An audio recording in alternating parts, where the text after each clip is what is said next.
મિત્રો, જો તમે બનાવી રહ્યા છો ગુજરાતભરની અંદર કોઈ પણ જગ્યાએ નવું એપાર્ટમેન્ટ હોટલ અથવા તો તમારું જે એક્ઝિસ્ટિંગ એપાર્ટમેન્ટ હોટલ છે એની અંદર કરી રહ્યા છો તમે નવું એક્સપાન્શન, એટલે કે 50% વધારે ફેસિલિટી વધારી રહ્યા છો. જેમ કે તમારા અપાર્ટમેન્ટ હોટલની અંદર અત્યારે 20 ફ્લેટ છે અને તમે 20માંથી બીજા 10 હજી એક્સપાન્શન કરો છો, 50%થી વધારે એક્સપાન્શન કરો છો, તો એવા કેસની અંદર તમને મળી શકે છે ગુજરાત સરકાર દ્વારા ગુજરાત ટુરિઝમ પોલિસી 21-25 અંતર્ગત વિવિધ પ્રકારની સબસિડીઓ.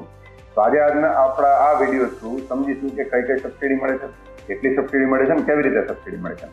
તો અપાર્ટમેન્ટ હોટલ એટલે ગુજરાત ટુરિઝમ પોલિસીની જે વ્યાખ્યા છે એના અંતર્ગત મિનિમમ 50 લાખથી વધારેનું ઇન્વેસ્ટમેન્ટ હોવું જોઈએ આ પ્રોજેક્ટની અંદર. અને સાથે સાથે મિનિસ્ટ્રી ઓફ ટુરિઝમ MOT ની જે કંઈ જે છે ભારત સરકારનું ડિપાર્ટમેન્ટ છે મિનિસ્ટ્રી ઓફ ટુરિઝમ, એના અંતર્ગત જે સિલેક્ટેડ કેટેગરી હોવી જોઈએ, કેટેગરી મુજબ તમે ક્લાસિફિકેશન લીધેલું હોવું જોઈએ, એમના દ્વારા તમને અપાર્ટમેન્ટ હોટલ તરીકે અપ્રૂવ કરેલા હોવા જોઈએ.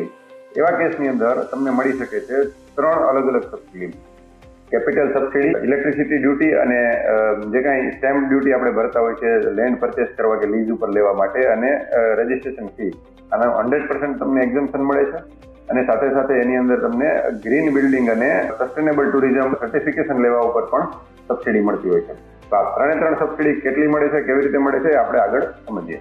ખાસ કરીને જે 3 સબસિડી મળે છે એમાંની પહેલી કેપિટલ સબસિડી છે, જે 15% મળતી હોય છે. ટોટલ આપણો જે એલિજિબલ ફિક્સ કેપિટલ ઇન્વેસ્ટમેન્ટ હોય છે અપાર્ટમેન્ટ હોટલ બનાવવા માટેનું અથવા તો એક્સપાન્શન કરવા માટેનું, એના 15% સુધીની આપણે કેપિટલ સબસિડી મળતી હોય છે. ઇન્ટર ગુજરાતમાં કોઈ પણ જગ્યાએ તમે અપાર્ટમેન્ટ હોટલ બનાવો છો તો આ તમને બેનિફિટ મળે છે. કેપિટલ સબસિડી જે છે તમારા જે ખર્ચ છે એના 15% હોય છે અને એ ખર્ચના દરેકના બિલ રજૂ કરવા પડતા હોય છે. એમનું પેમેન્ટ છે ફિક્સ છે અથવા ઓનલાઈન થયેલું હોવું જોઈએ, એટલે ખાસ કરીને એ ધ્યાન રાખવું પડતું છે. ઘણા બધા એન્ટરપ્રિન્યોર છે આમાં ભૂલ કરતા હોય છે. સાથે સાથે જે આપણે સબસિડી મળેલી છે exemption of electricity duty and reimbursement of stamp duty and registration fee. જ્યારે આપણે લેન્ડ પરચેસ કરીએ છીએ ત્યારે જે સ્ટેમ્પ ડ્યુટી ભરીએ છીએ, રજિસ્ટ્રેશન ફી ભરીએ છીએ, એનું રિમ્બર્સમેન્ટ થઈ જતું હોય. 100% સ્ટેમ્પ ડ્યુટી જે ભરેલી છે પરત આવી જતી હોય છે. પણ આ ટ્રાન્ઝેક્શન છે તમારું 1 જાન્યુઆરી 2021 પછીનું અને 31 ડિસેમ્બર પહેલાનું હોવું જોઈએ. આ ઓપરેટિવ પીરિયડની અંદરનું હોવું જોઈએ.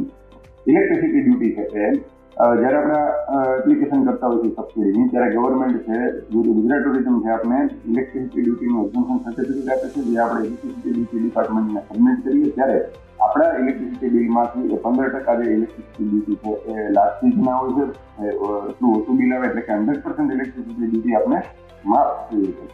તો આવી રીતે આ બીજી સબસિડી મળતી હોય છે ને 5 વર્ષ સુધી ઇલેક્ટ્રિસિટી ડ્યુટી આપણે માફ થતી હોય છે. 60 મહિના સુધી આપણું બિલ ઓછું હોતું છે, લાઇટ બિલ. ખાસ કરીને જે ત્રીજી સબસિડી છે એ છે ગ્રીન બિલ્ડિંગ સર્ટિફિકેશન અને સસ્ટેનેબલ ટુરિઝમ સર્ટિફિકેશન. જ્યારે આવું આપણે એપાર્ટમેન્ટ બનાવતા હોય ત્યારે ગ્રીન બિલ્ડિંગ તરીકે જો આપણું નોમિનેટ થતું હોય, એનું સર્ટિફિકેટ લેતા હોય છે, ત્યારે અલગ અલગ એજન્સીઓ દ્વારા આપણે સર્ટિફિકેટ લેતા હોય છે. જેમાં આવે છે ઇન્ડિયન ગ્રીન બિલ્ડિંગ કાઉન્સિલ, બરોબર. એની સાથે સાથે આવે છે ગ્રીહા કરીને. ગ્રીહા છે એ green rating for integrated habitat assessment agency છે. Leadership in energy and environment design આપણે એક અલગ એજન્સી છે. અને સસ્ટેનેબલ ટુરિઝમ માટે ગ્લોબલ સસ્ટેનેબલ ટુરિઝમ કાઉન્સિલ છે. તો આ એજન્સીઓ દ્વારા જો આપણે સર્ટિફિકેશન લીધેલું હોય તો સર્ટિફિકેશન લેવા માટેનો જે ખર્ચ થાય છે એના ગ્રીન બિલ્ડિંગ સર્ટિફિકેશનમાં 50% અને મેક્સિમમ 10 લાખ સુધી, અને સસ્ટેનેબલ ટુરિઝમ સર્ટિફિકેશનના ખર્ચના 50%, મેક્સિમમ 5 લાખ સુધીની સબસિડી મળતી હોય છે. આ જે ખર્ચ છે એની અંદર membership fee, free certification expense કે રિન્યુઅલ એક્સપેન્સ છે આવતો નથી હોતો. એટલે સર્ટિફિકેશન લેવા માટેનો ખર્ચ છે એનો બંનેમાં 50% ખર્ચના મળે છે, મેક્સિમમ 10 લાખ અને 5 લાખ મળે છે. તો આવી રીતે આપણે અપાર્ટમેન્ટ હોટલ જો તમે સમગ્ર ગુજરાતની અંદર બનાવી રહ્યા છો તો તમને સબસિડી મળવા પાત્ર છે. ખાસ કરીને જે અપાર્ટમેન્ટ હોટલ આપણે બનાવતા હોય તો આ ટુરિઝમ પોલિસીની જે ઓપરેટિવ પીરિયડ છે 1 જાન્યુઆરી 2021 થી 31 ડિસેમ્બર 2025 સુધીમાં બનાવેલો હોવો જોઈએ, શરૂ થઈ ગયેલો હોવો જોઈએ. અને જો તમે આ પ્રોજેક્ટ છે 1 જાન્યુઆરી 2021 પહેલા સ્ટાર્ટ કરેલો હોય તો 1 જાન્યુઆરી 2021 પછીનો જે ખર્ચ છે એ માન્ય ગણાતો હોય છે. પરંતુ જો 100 કરોડથી ઉપરનો પ્રોજેક્ટ હોય, 250 કરોડ સુધીનો હોય તો 6 મહિનાનું એક્સટેન્શન મળે છે. 250 કરોડથી 500 કરોડ સુધીમાં 12 મહિનાનું એક્સટેન્શન મળે છે અને 500 કરોડ ઉપરના પ્રોજેક્ટમાં 18 મહિનાનું એક્સટેન્શન મળતું હોય છે. ત્યારે તમારો પ્રોજેક્ટ જ્યારે શરૂ થતો હોય છે ત્યારે શરૂ થવાના જે કે ફર્સ્ટ સેલ્સ બિલ બન્યું હોય એના 6 મહિનાની અંદર તમારા સબસિડીઓ લેવા માટેની અરજી કરી દેવી પડતી હોય છે.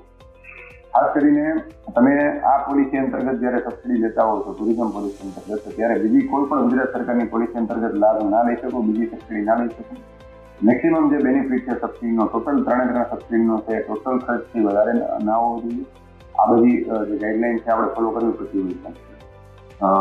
અમે આ પ્રકારના વિડીયો દ્વારા વધુમાં વધુ લોકો આ સબસિડી બાબતે અવેર થાય, ગુજરાત સરકારની ભારત સરકારની વિવિધ યોજના અંતર્ગત એમને મળતા લાભો વિશે એ લોકો જાણે, લાભો વિશે જાણી અને એમના ઉપરથી લાભો લે એવો અમારો આશય છે, અમારો હેતુ છે. તો આ વિડીયોને વધુમાં વધુ લોકો જે એપાર્ટમેન્ટ હોટલને ટુરિઝમ સેક્ટર જોડાયેલા છે એના સુધી પહોંચાડો અને વધુમાં વધુ લોકો આ સબસિડીઓનો બેનિફિટ એવા આશય સાથે ખૂબ ખૂબ આભાર. હું છું રાજેશ ચવનિયા, મારી ફોર્મનું નામ છે. ધન્યવાદ.